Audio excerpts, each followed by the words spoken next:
para a gente manter, para a gente manter aqui a programação certinha. Na aula passada, eu pedi para vocês dar uma lidinha. Paula, boa noite, estamos começando agora. Na aula passada, eu pedi para vocês dar uma lidinha do capítulo 2 até o capítulo 3, versículo 22. Porque esse capítulo do 2 ao 3, 22, ele finaliza aquilo que nós chamamos de introdução do Apocalipse. Então, o Apocalipse tem uma grande introdução, que pega o prólogo, né?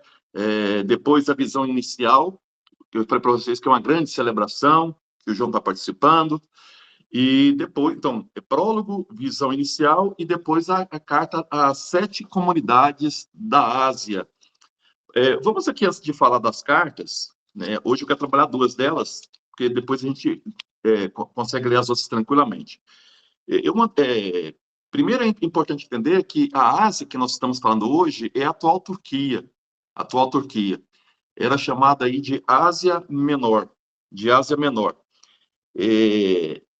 Ao dizer que ele escreve para 7 comunidades da Ásia, né, as 7 comunidades que estão ali na Ásia, muito próximas, inclusive, a essas igrejas, que são as igrejas de Éfeso, que era a principal, Esmirna, Pérgamo, Tiatira, Sardes, Filadélfia e Laodiceia, são todas igrejas próximas uma da outra, na Ásia Menor. O que é a Ásia Menor? É a parte mais próxima do litoral do Mar Egeu. Ao dizer que ele escreve para essas 7 comunidades da Ásia, 7, eu já falei para vocês que o 7 é o número da totalidade. O João está escrevendo para todas as igrejas cristãs, né? Porque 7 é o número da totalidade. Então, ela serve para todos nós, embora ele escreve especificamente para essas igrejas, porque elas têm um contexto e tudo mais. Eu mandei no grupo de vocês aí, do nosso grupo, eu mandei algumas estruturas, né, para a gente entender essas 7 cartas. Elas têm uma lógica. Então, nós vamos falar um pouco disso antes de começar a falar das 2 primeiras cartas. A primeira estrutura, para ler essas 7 cartas, que eu falo que ela tem uma certa lógica, se você pegar a primeira e a 7ª, elas se parecem. Se você pegar a 2ª e a 6ª, elas se parecem. Se você pegar a 3ª e a 5ª, elas se parecem. E a carta central, que é do meio, né, que é a carta à igreja de Tiatira, ela central, ela fala da profecia. Já falei para vocês que uma das chaves de leituras é a profecia, não ter medo de falar. Essa profecia, resistência, profecia. Então, a Éfeso parece muito com a carta de Laodiceia, Esmirna parece muito com a Filadélfia, Pérgamo parece muito com a carta de Sardes, e a Tiatira é essa igreja que fala da profecia. Então, essa é uma primeira estrutura. Eu pus tudo isso para vocês aí quando a gente começou a trabalhar aí com vocês. Eu já tirei as fotos, porque tem uma foto do próprio livro aqui, para que vocês tivessem essas estruturas aí que são importantes nessas estruturas aí. Depois, eu passei para vocês aí a questão de outras questões que são importantes a gente ter em mente, tá? Nesse livrinho amarelo aqui do José Bortolini, que vocês encontram na Paulus, como leu o Apocalipse, ele vai dizer aqui que as 7 cartas, cada uma dessas cartas tem uma estrutura muito clara, tá? A primeira estrutura, ela sempre começa com o endereço de quem está mandando, tá? Desculpa, a quem está remetendo a carta. Então, sempre fala assim, ó, escreva ao anjo da igreja de Esmirna, da igreja de Éfeso. Quem é esse anjo? O José Bortolini, ele fala que esse anjo é a comunidade. Eu não concordo muito com ele, não, porque eu sigo muito aqui o Carlos Messer, que é o biblista brasileiro, que é outro texto que eu trabalho. Ele vai dizer que, possivelmente, esse anjo é o coordenador da comunidade. Quem geralmente é o coordenador da comunidade? O bispo. Tá? Os bispos eram quem coordenavam as comunidades. Né?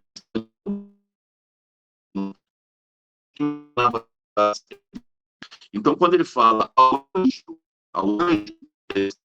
da comunidade de Esmirna, escreva ao anjo da comunidade de Éfeso, E aqui, esse é o coordenador da comunidade. Eu leio esse coordenador geralmente como sendo o bispo. Esse é o primeiro ponto. A primeira estrutura das cartas é essa, tá? A primeira estrutura das cartas é essa, ao anjo. E aí, em segundo lugar, começa o negócio, Valdemar. Em segundo lugar, ele vai dizer assim, ó, assim diz. Quem é que escreve a carta? É João? Não. O João ele é apenas o emissário. Quem escreve a própria carta é Jesus. Tá?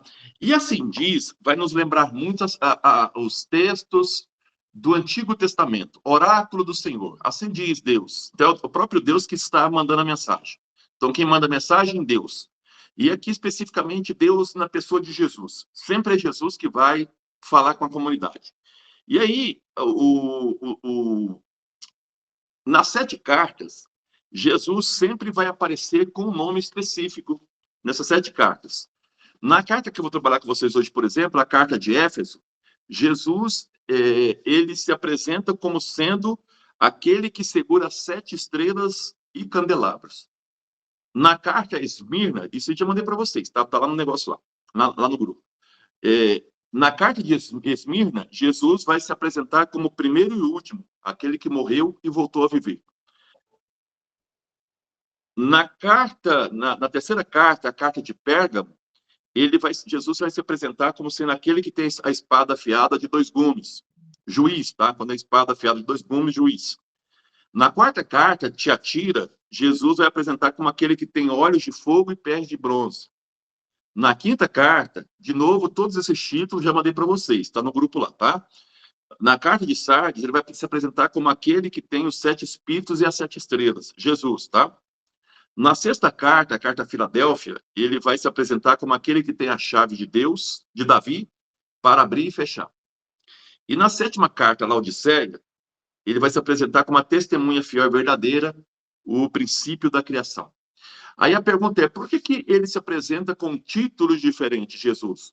Porque os títulos de Jesus estão ligados diretamente ao contexto da comunidade. Cada comunidade tem um contexto. Para entender as 7 cartas, isso que é muito importante, vou dizer agora. Para entender as 7 cartas, eu tenho que entender o contexto de cada comunidade. O que aquela comunidade está passando? Como é que ela foi criada? Qual é a relação dela com o Império Romano? Qual é a relação dela com o Evangelho? Então, Jesus vai se apresentar a essa comunidade de acordo com o contexto de cada comunidade. Hoje ele vai se apresentar como, na primeira carta, que é a carta de Éfeso, como aquele que segura as 7 estrelas, e também anda pelos candelabros. Daqui a pouco eu vou explicar por que isso aí, tá? Mas cada título de Jesus tem um porquê. Não é um título aleatório. É um título ligado a alguma situação que a comunidade está vivendo, alguma situação que a comunidade está passando, e por isso que Jesus se apresenta. Então, agora, para quem chegou agora, nós estamos estudando a estrutura das cartas. As cartas, para quem está chegando agora, nós estamos estudando as estruturas das 7 cartas. As cartas, elas têm, então, uma estrutura que está presente em todas as cartas. A primeira estrutura, tá? Primeira estrutura é a quem se dirige a carta. E aí o João vai chamar sempre anjo. O anjo de Éfeso, o anjo de Esmirna, o anjo de Filadélfia. Quem é o anjo? Para o autor desse livro amarelo chamado José Bortolini, o anjo seria a própria comunidade. Para o Carlos Mester, biblista brasileiro, ele vai dizer que o anjo é o coordenador da comunidade. Quem é o coordenador da comunidade? Possivelmente o bispo. Possivelmente o bispo, tá? Esse é o anjo da comunidade. Então, primeiro o remetente, tá? Primeiro o remetente. Segundo, a apresentação de Jesus. Assim diz aquele, e aí vem a apresentação de Jesus. Então, a carta é enviada pelo próprio Jesus. Assim diz aquele é Jesus. Então, aí ele vai colocar para cada comunidade, Jesus se apresenta com um título diferente. Por que se apresenta com um título diferente?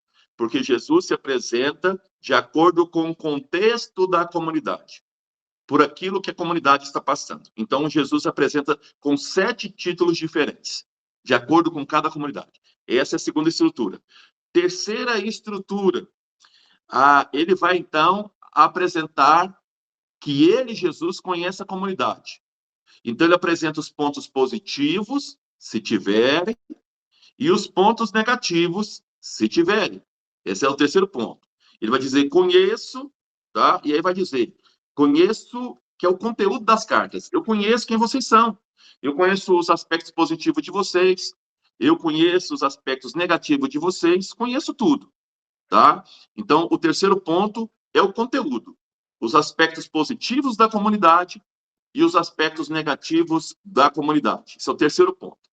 O quarto ponto, ele vai, na verdade, ele vai, então, fazer um apelo. Prestem atenção, tá? Prestem atenção. Não tenham medo. Muitas vezes é um encorajamento. Então, o quarto ponto é um pedido de atenção. Ó, atenção, atenção, não tenham medo.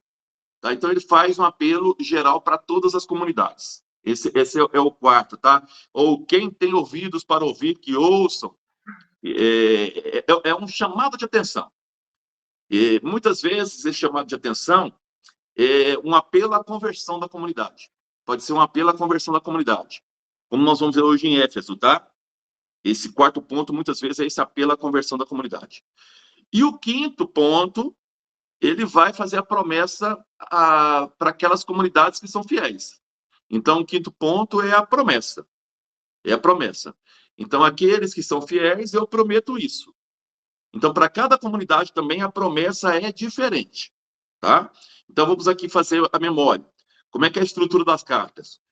Primeiro, ao anjo, né, a carta que é direcionada a algum anjo, que é o coordenador da comunidade. Segundo, a apresentação de Jesus, né, quem é Jesus, os títulos dele. Terceiro ponto, é o conhecimento que Jesus tem na comunidade, isso é a parte central, quer dizer, os pontos positivos e os pontos negativos da comunidade. O quarto ponto é uma chamada de atenção, presta atenção, convertam-se, muda de vida, né? Então, assim, geralmente é um convite à conversão. E o quinto ponto é a promessa que ele faz a todos aqueles que são fiéis. Tá. Qual é o pano de fundo das 7 cartas? O pano de fundo.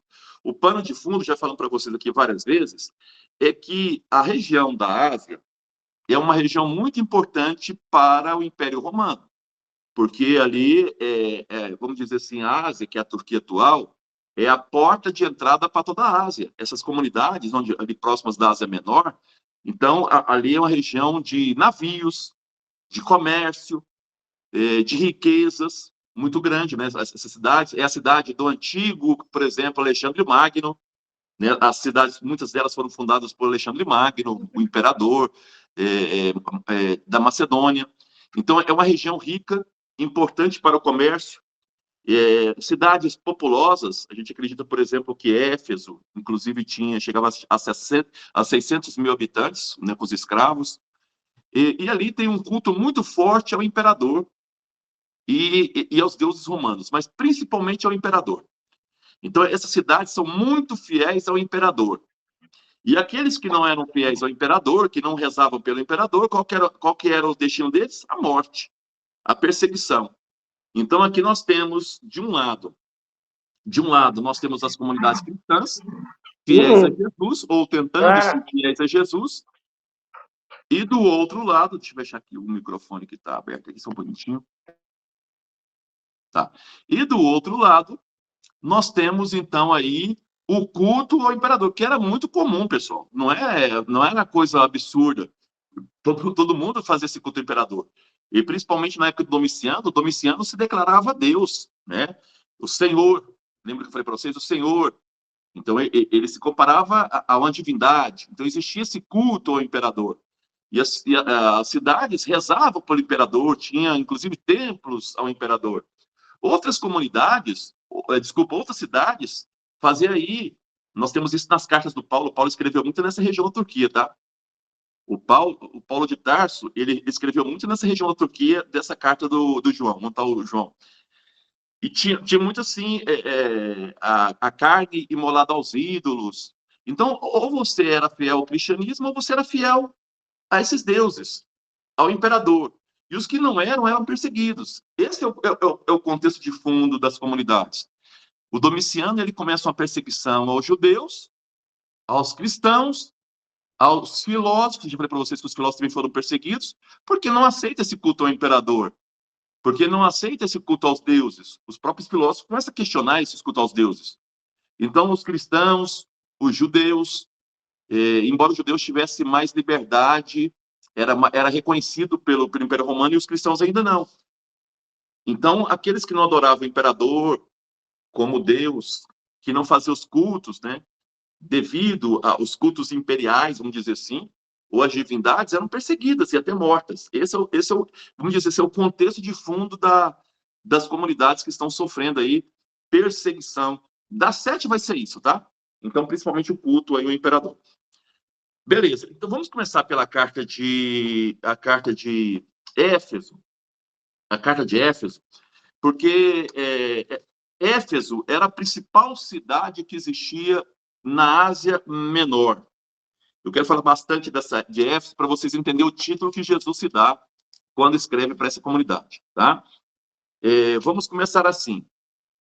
Depois eu vou mandar um mapinha para vocês das sete igrejas, para vocês entenderem onde elas estão em certinho. Já mandei, inclusive, hoje da deusa Ártemis, que era chamada pelos romanos de Diana, a deusa Diana, a deusa da fecundidade. Era uma deusa que tinha vários seios, os seios que dá a ideia de fecundidade, né? Da plantação, dos frutos que nascem. Então, Éfeso tinha um grande culto a essa deusa chamada Ártemis. Eu conheci a cidade de Éfeso, onde daqui a pouco eu vou falar sobre vocês um pouco da cidade, e ali resta ainda uma coluna do antigo templo, a deusa Ártemis, que era considerada uma das 7 maravilhas do mundo antigo, tá? Então, o templo da deusa Ártemis, Diana para os romanos, era aí considerado um dos 7, vamos dizer assim, templos do mundo antigo mais importantes. Essa cidade, das 7 igrejas que nós vamos estudar aqui as cartas, Éfeso é a principal cidade, tá? Então, das 7 igrejas que nós vamos falar aqui, Éfeso é a principal cidade. O próprio Paulo de Tarso, o apóstolo Paulo, ele 2 vezes ele passa por Éfeso. Na segunda, você sabe que Paulo fez 3 viagens missionárias. Na segunda viagem, ele passa pela cidade. E na terceira, Paulo chega a morar na cidade de Éfeso. Paulo morou na cidade de Éfeso durante 3 anos. Foi a cidade fora da cidade dele. Paulo é da cidade de Antioquia da Síria, de onde ele sempre partia das viagens. O Paulo morou 3 anos em Éfeso. E ali constituiu uma comunidade muito importante. A gente acha que Paulo foi um dos fundadores dessa comunidade. O Paulo, ele mantinha boas relações com os coordenadores, escrevia para esses coordenadores de Éfeso. Tanto é que quando ele vai se despedir, não em Éfeso, porque ele foi perseguido em Éfeso, ele começa a criticar, vocês vão lembrar disso quando vocês veem a carta de São Paulo à comunidade dos Efésios. O Paulo, ele condenava o culto a Ártemis, a deusa Diana, né? Ele condena esse culto. E aí, vamos dizer, a arrecadação dos vendedores caiu bastante, porque os cristãos já não queriam comprar mais as divindades, os judeus também não. E aí ele é perseguido por esses vendedores, ele é levado em público para ser julgado. Então, o Paulo, ele não era bem querido, vamos dizer assim, pela cidade. Não foi bem querido. E depois, quando ele sai, ele vai pegar um navio em outro porto, não em Éfeso. Lá tinha um grande porto em Éfeso. Ele vai para outro porto. E ali os coordenadores de Éfeso foram até ele. Então, Paulo era muito querido pela comunidade de Éfeso, pela comunidade, não pela cidade. A cidade queria matar o Paulo de Tarso. Só para mostrar a importância da cidade de Éfeso. Existe um grande santo da igreja também, chamado Inácio de Antioquia. Ele passa, quando ele está sendo preso e levado para Roma, ele passa também por essa cidade de Éfeso. Deixa uma carta para a comunidade. Eu estou dizendo isso para mostrar que já existia uma comunidade cristã muito bem estabelecida em Éfeso quando João escreve. Tá? Quando João está escrevendo, já existia essa comunidade bem estabelecida ali em Éfeso. Só para que vocês possam conhecer. Por ser uma cidade grande, a maior da região, ela tinha uma influência sobre as outras comunidades cristãs. Pessoal, vocês sabem, e isso é importante vocês terem ciência, todas as cidades cristãs da Ásia, essas 7 que nós estamos falando, elas vão surgir das sinagogas. O Paulo, ele ia nas sinagogas pregar para os judeus. Então, é das sinagogas que vem as primeiras conversões dessas cidades, tá? Então, com Éfeso não foi diferente. Quando Paulo escreve ou vai lá, ele começa a pregar primeiro nas sinagogas dos judeus. E aí tinha 2 amigos de Paulo, chamado Priscila e Áquila, que conheceram Paulo. E Priscila e Áquila, inclusive, moraram em Roma, depois fugiram de Roma, foram para Éfeso, e lá em Éfeso eles conhecem o Paulo. Então, eles eram também 2 grandes evangelizadores de Éfeso. Só estou mostrando a importância dessa cidade chamada Éfeso. Então, Éfeso, ela tinha a prerrogativa, Éfeso tinha a prerrogativa de ser a principal cidade, vamos dizer assim, a igreja-mãe. Se hoje Roma é a igreja-mãe de todas as igrejas cristãs, na Ásia Menor, Éfeso era a igreja-mãe de todas as igrejas da Ásia. Vamos dizer então assim, para ficar claro, tá? Então, Éfeso era a igreja-mãe de todas as igrejas cristãs da Ásia. Então, Jesus vai apresentar a essa comunidade, tá? Ele vai se apresentar a essa comunidade como aquele que segura as 7 estrelas e que anda, né, com 7 candelabros. O que significa isso? Ele se apresenta assim, ó, aquele que tem na mão direita as 7 estrelas e que está andando no meio de 7 candelabros de ouro. Quando ele fala, eu vou pegar do final para o início. Quando ele fala que está andando no meio dos 7 candelabros de ouro, 7 candelabros de ouro, todas as comunidades, portanto, o que é candelabro? Candelabro é onde se colocava as velas para fazer a oração. Então, Jesus, ele está presente em todas as celebrações. E essas comunidades são iguais. Você vê, todas elas têm candelabros de ouro. Então, aqui, Jesus está dizendo, através do João, que não existe, mesmo que Éfeso seja uma igreja que vamos dizer, a maior, mesmo que Éfeso seja a igreja que influencia as outras, para Jesus, todas as igrejas são iguais. Então, a primeira coisa que é importante é essa, tá? Jesus anda no meio dos 7 candelabros de ouro, quer dizer, das mesmas igrejas que celebram, todas para Jesus são importantes. Não é só Éfeso. Mas quando ele fala assim, ó, na mão direita, as 7 estrelas, das 7 estrelas, mão direita, na Bíblia, significa poder. Então, Jesus é aquele que tem um poder, tá? Ele tem um poder, ele é liderança. Jesus é a grande liderança das comunidades. É isso que está dizendo aqui, tá? Jesus é a grande liderança. Ele se apresenta como uma liderança, mas ele trata as comunidades como iguais. Como iguais. Não é porque Éfeso tem a sua influência que ela é mais importante que as outras. Elas são iguais. Então, é assim. Por isso que eu falei para vocês, cada título de Jesus tem um porquê.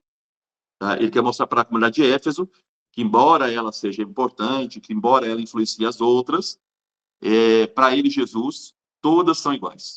Tá? Todas as igrejas são iguais, que é muito importante para chamar. Mão direita é símbolo de poder, de ação, tá? Nós podemos ver isso, inclusive, no livro do Êxodo, quando fala que Deus agia com a mão direita, mão poderosa, tá? Para a gente lembrar isso. Aí, depois de se apresentar, né, de se apresentar o seu título, Jesus vai dizer que conhece a comunidade de Éfeso. Então, eu vou ler com vocês. Pode pegar aí, quem tiver a Bíblia, o capítulo 2. O capítulo 2. Vamos ver os pontos positivos da comunidade e depois vamos ver os aspectos negativos da comunidade. O que Éfeso tem de positivo e o que Éfeso tem de negativo em relação aí à carta que o João está escrevendo, tá? Diz o seguinte: ao anjo da igreja de Éfeso, escreve. Então, Jesus está pedindo para o João escrever para o anjo da igreja de Éfeso. Quem é esse anjo? Para alguns, a comunidade, para outros, o coordenador, que seria o bispo. Tá? Escreve. Eis o que diz aquele que segura as 7 estrelas na sua mão direita. Quer dizer, Jesus tem um poder. Ele é liderança. Tá? Aquele que anda por meio dos 7 candelabros de ouro. No meio das igrejas. Jesus é aquele que que tem a presença nas igrejas. Candelabro, já lembrei para vocês onde aparece a palavra candelabro no Apocalipse, são as celebrações. Jesus está presente na vida da comunidade, de todas as comunidades, tá? Conheço as tuas obras, teu trabalho e tua paciência, tá? Então, aqui vem primeiro os aspectos positivos da comunidade. Jesus diz, através do João, à comunidade de Éfeso, vocês da comunidade de Éfeso não podem suportar o mal, puseste à prova os que dizem apóstolos e não são, e os achastes mentirosos. Então, aqui, a comunidade de Éfeso, segundo a escritura do João, passou por um processo em que falsos profetas frequentaram a comunidade. Possivelmente são judeus infiltrados, e a comunidade descobriu que aquelas pessoas não eram verdadeiros cristãos, e expulsaram essas pessoas. Então, aqui o João está dizendo que Jesus conhece essa realidade que eles passaram recentemente, que tiveram ali, por ali, falsos profetas, e que a comunidade não teve paciência com eles e mandou embora, tá? Mandou embora, que eram mentirosos. Então, esse é o primeiro ponto, essa situação da comunidade, tá? Aqui, o segundo ponto, vamos lá. Tens perseverança, sofrestes pelo meu nome e não desanimastes. Como é que a pessoa sofre pelo nome de Jesus? Já expliquei, não prestando culto ao imperador. Então, a comunidade sofreu, muitos foram perseguidos, tá? E aqui Jesus está dizendo para elas que a comunidade, naquele momento, não desanimou. Então, são os aspectos positivos de Éfeso. Porém, a comunidade, naquele momento que o João está escrevendo a carta, ela estava perdendo a perseverança. Vocês vão ver aqui agora. Agora vai, então, entrar os aspectos negativos. Olha o que diz aqui, ó. Mas tenho contra ti que arrefecestes o teu primeiro amor. Aquele amor que você tinha comigo, aquele amor inicial, está desaparecendo. O que está acontecendo, Éfeso? Então, a comunidade já não está sendo tão fiel assim mais a Deus. Quando a carta é escrita,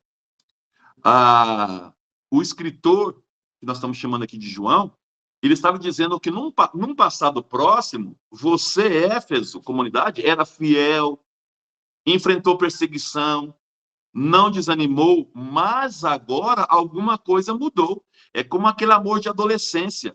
Cadê aquele amor que você tinha por mim? Esse amor está desaparecendo. Então, ou seja, está dizendo aqui, ó, mas tenho contra ti que arrefeceja o teu primeiro amor. Lembra-te, pois, de onde caíste. Então, você tem que começar a pensar, comunidade, onde vocês erraram? Volta lá. Por que vocês estão me abandonando? O que está acontecendo na comunidade? É isso que está perguntando aqui o João. Aí vem o convite, é aquilo que eu falei, o convite à conversão. Arrepende-te e retorna às tuas primeiras obras. Então, volta ao seu primeiro amor. Aqui faz um convite à conversão da comunidade, tá?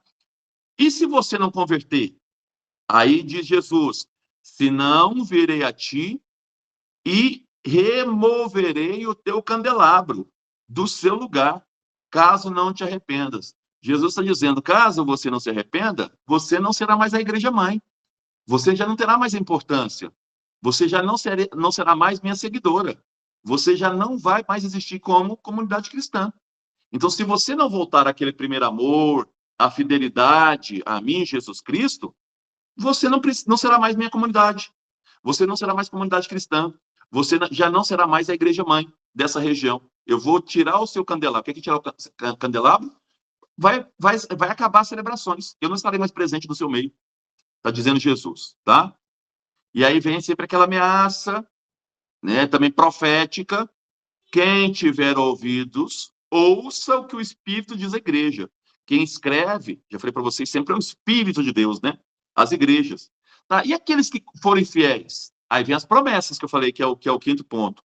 Ao vencedor, darei de comer do fruto da árvore da vida, que se acha no paraíso de Deus. O que é o que é o fruto da... Lembra lá do Gênesis?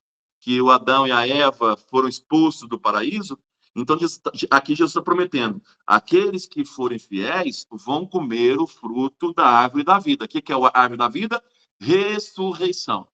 Aqueles que forem fiéis a mim, eu garanto que eles vão ressuscitar. Aqui é importante, turma, para vocês verem uma coisa que eu gosto sempre de falar. Muitas vezes a gente fica pensando, Jesus vai vir de forma triunfal, tá. Não é isso que Jesus está dizendo, nem as comunidades. Veja bem que é no dia a dia. A volta de Jesus, ela acontece na nossa fidelidade. Então, se vocês continuarem fiéis, mesmo que morram, eu garanto que vocês vão ressuscitar. Está dizendo aqui, aqueles que são fiéis vão comer do fruto da árvore da vida. Então, a Bíblia apresenta a ressurreição, o Apocalipse principalmente, tá? Como o livro da árvore da vida, como o livro da vida, como a árvore do fruto da vida. Isso significa, vocês vão ver agora na próxima carta, vai ficar bem claro. Isso significa ressurreição. Então, Jesus está dizendo para aqueles de Éfeso que aqueles que continuarem fiéis, eles vão ressuscitar. Essa é a promessa de Jesus. Vamos fazer aqui um resuminho, então, da igreja de Éfeso, que é importante, tá? Então, primeiro ponto, Jesus se apresenta como sendo aquele que anda, aquele que na mão direita traz as 7 estrelas e anda no meio dos 7 candelabros. Ele é liderança, ele tem um poder, tá? Depois ele vai dizer que conhece que essa comunidade de Éfeso, no passado, foi fiel, que essa comunidade, no passado, teve o primeiro amor com Jesus, que essa comunidade, que ela, né, isso fica bem claro no texto aqui, que ela não pode suportar os maus, que ela não aceita profetas mentirosos. Isso foi provado na história, que ela suportou com perseverança, isso no passado.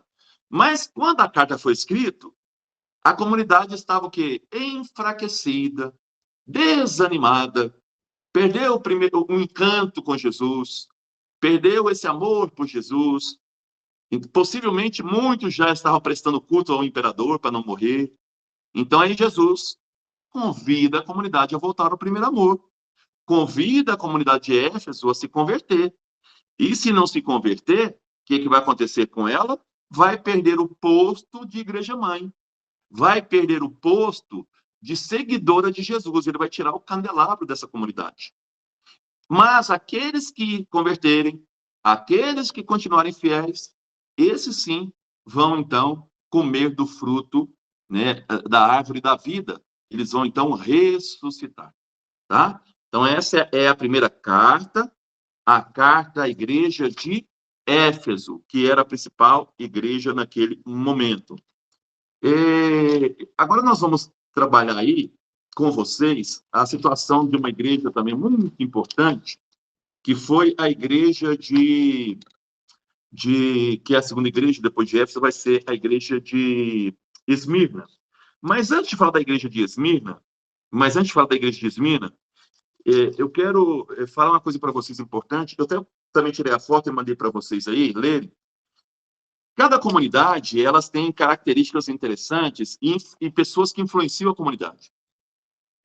Algumas igrejas da Ásia sofriam a influência de um grupo chamado nicolaístas, tá? Nicolaístas. Quem são esses nicolaístas? Na Idade Média, quando a gente fala de nicolaísmo, são padres que não guardam o celibato, na Idade Média. Então, quando eu falo assim, esse padre é nicolaísta, eu estou dizendo para vocês que esse padre, ele não guarda o celibato. Idade Média. Mas o João está, pelo menos, aí 1000 anos antes da Idade Média. Pelo menos 500, né? A Idade Média começou no ano 500. O que é nicolaísta para o João? O que ele chama de nicolaísta?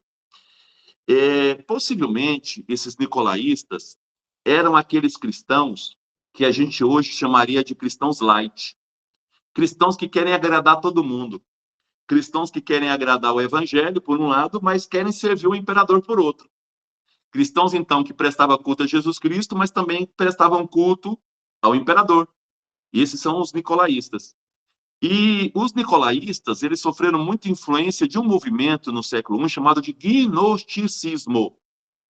E uma das características desse gnosticismo era negar a importância do corpo. Então, para eles, Jesus, antes de morrer, Jesus foi para o céu. Ele não sofreu na cruz. Então, pode ser que João está chamando também de nicolaístas esse grupo, tá? De gnósticos. Então, para os gnósticos, eles negavam a encarnação de Deus em Jesus. Então, ele separava em Jesus uma parte Deus, outra parte homem, não Deus e homem ao mesmo tempo. Para ele, Jesus não era Deus e homem ao mesmo tempo. Pode ser que o João esteja criticando esse grupo aí, tá? Então, nicolaístas pode ser cristãos relaxados, cristãos light, cristãos que servem ao imperador, cultuam o imperador, come carne aos ídolos e também quer seguir Jesus Cristo. Não quer desagradar ninguém, a gente fala, né? Mas pode ser também gnósticos que negavam a encarnação do verbo em Jesus, que Jesus ora era Deus, ora é só homem, tá? Então, essa situação. Só estou dizendo isso porque vai aparecer essa palavra de vez em quando e vocês têm que estar atentos a ela. Eu vou ler agora sobre a igreja de Esmirna. Já falei de Éfeso. Vou agora falar de Esmirna. Esmirna é uma cidade, eu também tive o prazer de passar por Esmirna, é uma cidade que fica a 60 quilômetros de Éfeso. Tem até o aeroporto hoje principal, é até o de Éfeso, tá? De Esmirna, melhor dizendo, não de Éfeso, de Esmirna. Nessa cidade passaram grandes homens também da igreja, como um dos discípulos de João, chamado de Policarpo de Esmirna, que morreu com 85, 86 anos, perseguidos pelo Império Romano. Era bispo de Esmirna, tá? Morreu lá no ano 155, para mostrar que as perseguições não pararam. Nós estamos aqui no final do século I, e até no ano 155, o bispo dessa cidade, ele foi queimado, tá? Chamado Policarpo de Esmirna. Também era uma cidade grande, e vocês vão ver pelo título aqui, como Jesus se apresenta a essa comunidade. Vocês vão ver por que Jesus se apresenta. Olha como é que Jesus se apresenta a essa comunidade. Ele vai se apresentar a essa comunidade como o primeiro e o último, aquele que morreu e voltou a viver. Por que Jesus se apresenta assim a essa comunidade? Primeiro e último, que ele é o Senhor da história. Eu sou o Senhor da história. O primeiro e o último. Aquele que morreu e voltou a viver. Porque muitas pessoas não acreditavam que Jesus tinha, Jesus Deus tinha morrido. Apenas o homem. E que ele não podia fazer mais nada por nós. Então, muitos cristãos já começavam a dizer o seguinte, Jesus não pode fazer nada por nós, ele já morreu. Muitos não acreditavam nem na ressurreição de Jesus. Então, Jesus se apresenta para essa comunidade como aquele que morreu e voltou a viver. E todos aqueles que morrerem em meu nome vão viver. Tá vendo? Por isso que cada título de Jesus tem um porquê na carta. Então, naquela época, já tinha gente das comunidades que não acreditava na ressurreição, dizendo, ele morreu, não vai fazer mais nada por nós. Aí, Jesus se apresenta a essa comunidade como aquele que morreu, eu morri sim, e voltei dos mortos. Então, aqueles que morreram no meu nome também irão voltar dos mortos. Por isso que ele se apresenta dessa forma para nós, para a gente entender um pouco essa comunidade de Esmirna. Outro ponto importante ao estudar a comunidade de Esmirna, ela era uma das principais cidades fiéis ao imperador. Ela, inclusive, era chamada por muitos como sendo a cidade fiel ao imperador, ao culto do imperador. Nessa cidade foi construído um templo à deusa Roma. Depois se construiu um templo no ano de 26 ao imperador Tibério, foi construído nessa cidade. Até a mãe do imperador, chamada Lívia, recebeu um templo nessa cidade. E eles fizeram outro templo ao Senado Romano, para vocês verem a fidelidade dessa cidade ao Império Romano. Enquanto Éfeso era chamado de a luz da Ásia, aquela que ilumina a Ásia, Esmirna era chamada de a fiel. A fiel a quem? Ao Império Romano. Era a cidade mais fiel ao Império Romano. Aí vocês já podem interpretar que essa cidade, os cristãos terão problemas. Se uma cidade é a mais fiel ao Império Romano, os cristãos vão sofrer muito nessa cidade. Perseguições, tá? Outra coisa importante, alguns historiadores, vou pegar aqui alguns só para vocês notarem, Apolônio de Tiana, ele fala que os edifícios da cidade, visto de longe, pareciam uma coroa. Parecia uma coroa. Um outro historiador vai dizer que essa cidade, a principal deusa da cidade é Cibele. Enquanto de Éfeso era Ártemis, a Diana, da cidade de Esmirna, a principal deusa era Cibele, que protegia a cidade e tinha uma coroa na cabeça. Por que eu estou falando coroa já várias vezes? Porque vocês vão observar na carta que vai falar da coroa. A coroa era muito usada nesse período como símbolo da vitória. Por isso que nas Olimpíadas antigas não se tinha medalhas. Os que venciam, e não tinha o segundo e terceiro lugar, os que venciam ganhavam uma coroa na cabeça, tá? Então vocês vão ver aqui que a palavra coroa, ela significa vitória. E ela vai aparecer nessa carta aqui. Por que ela aparece nessa carta? Porque Cibele é uma deusa que traz uma coroa na cabeça. E estamos falando de Esmirna, tá bom? Embora o Império Romano fosse rico, a Ásia fosse rica, a comunidade é pobre. Vocês vão ver aqui que é a cidade mais pobre que tem. Ela é uma comunidade chamada indigente. Mas mais Jesus, através do João, que vai escrever a carta, vai dizer que ela é a mais rica, porque ela é a mais pobre. A lógica do Evangelho. É a lógica do Evangelho. Né? Por ser a mais pobre, é a mais rica, é a mais rica. Então, o sofrimento e a pobreza da comunidade não tornam ela pobre, pelo contrário, torna ela rica. De todas as 7 comunidades das 7 cartas, é a única comunidade que não tem aspecto negativo para o João. É a única na escrita. Todas as outras vão apresentar aspectos positivos e negativos. Essa aqui é a única que vai apresentar só aspectos positivos. Por quê? Porque ela é pobre. E isso marca o espírito do evangelho, de todo o evangelho, tá? Então, na sua pobreza está a sua riqueza. Vocês vão ver daqui a pouco. Outro ponto importante dessa carta é a carta mais curta das 7, tá? Ela é bem pequenininha. Eu vou lendo e aí a gente vai, então, trabalhando essa questão com vocês. É menorzinho. Eu estou no capítulo 2, versículo 8. Então, diz o seguinte: ao anjo da igreja de Esmirna, escreve: eis o que diz o primeiro e o último, que foi morto e retomou a vida.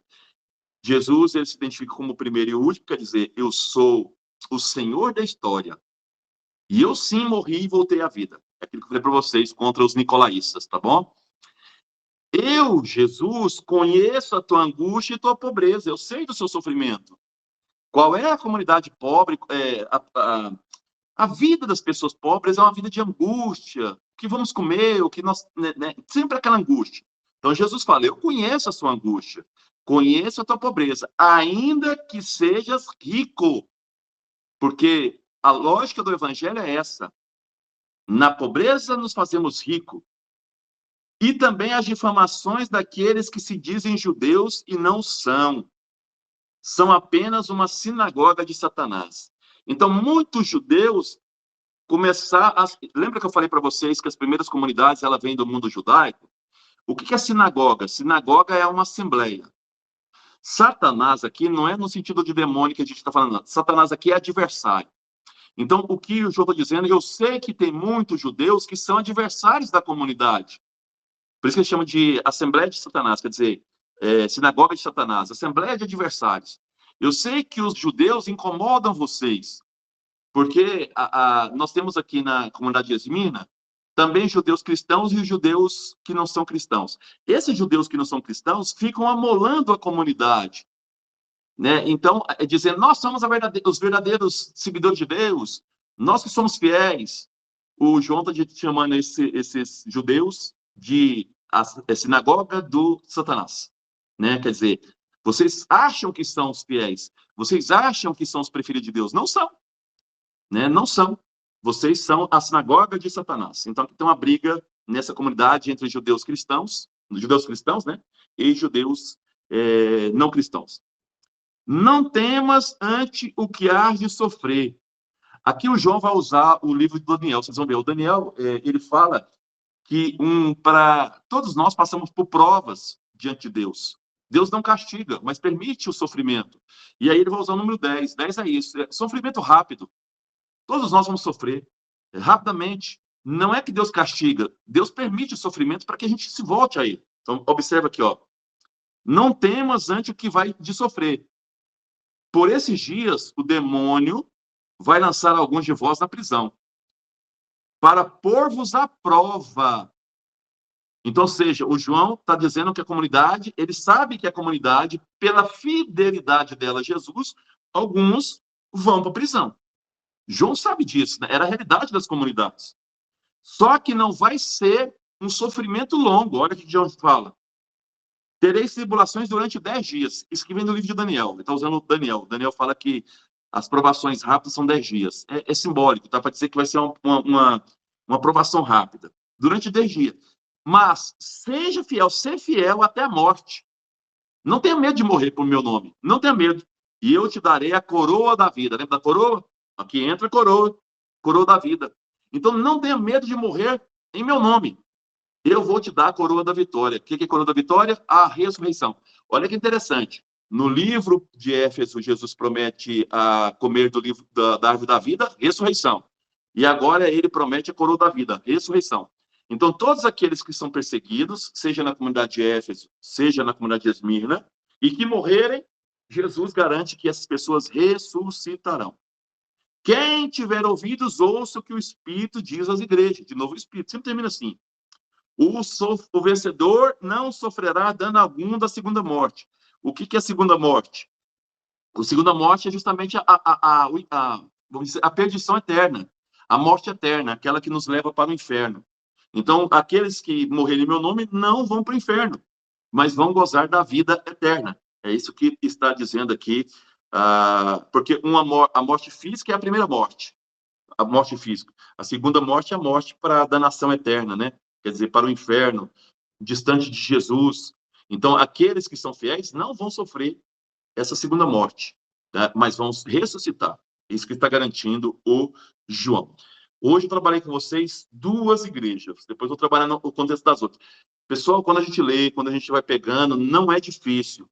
É entender o contexto das comunidades, é ficando muito claro que as comunidades passam por perseguições, algumas estão se relaxando, estão se adaptando ao Império Romano, começam a prestar culto ao Império Romano, aí vem as características positivas e negativas e o convite de Jesus à conversão. Na próxima, a gente vai acelerar um pouco mais para pegar mais textos. Não deixam de ver o vídeo que eu estou passando para você. Além do Mauro passar a aula, eu estou passando vídeos de 8 minutos, 2 partes, porque não tem como mandar tudo. Vejam, isso ajuda bastante. É o resuminho dos livros que eu estou passando para vocês, tá? Isso vai ajudando vocês aí nessa reflexão. Se alguém tiver alguma pergunta, pode fazer nesse momento.